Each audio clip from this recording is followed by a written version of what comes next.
ده بقى هقول لك على اهم العلامات للغيرة عند الرجل.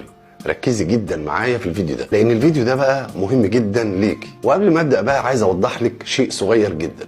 ايه هو ده او ايه هو الشيء دوت؟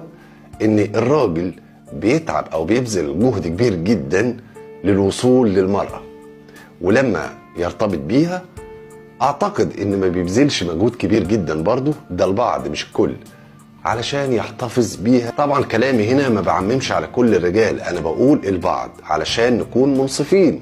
وكمان لازم تكوني عارفة ان صوابع ايدينا مش زي بعضها، لا كل الرجالة زي بعض ولا كل النساء او البنات زي بعض.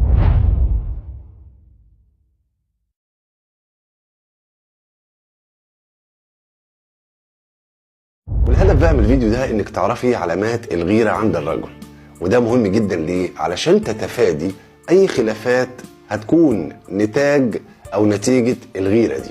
العلامة الاولانية بقى انه بيغضب بسرعة، تبص تلاقيه كده مرة واحدة زعل وخد موقف منك او خد جنب كده منك وزعلان. انت حتى تسألي نفسك كده تقولي انا عملت حاجة كبيرة ولا ايه عشان تزعله او يبقى غضبان قوي كده.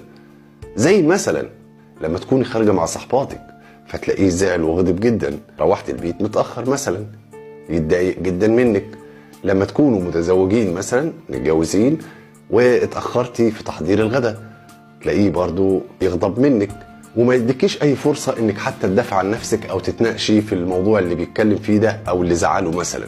زي اللي قلناه انه بيغضب بسهولة وبسرعة جدا. العلامة التانية بقى لما تيجي تتكلمي معاه عن اي حد من اقربائك، يعني من العيلة او اصدقائك او زمايلك في العمل، يحاول يثبت لك ان الناس دي او الشخصيات دي مش كويسين مثلا.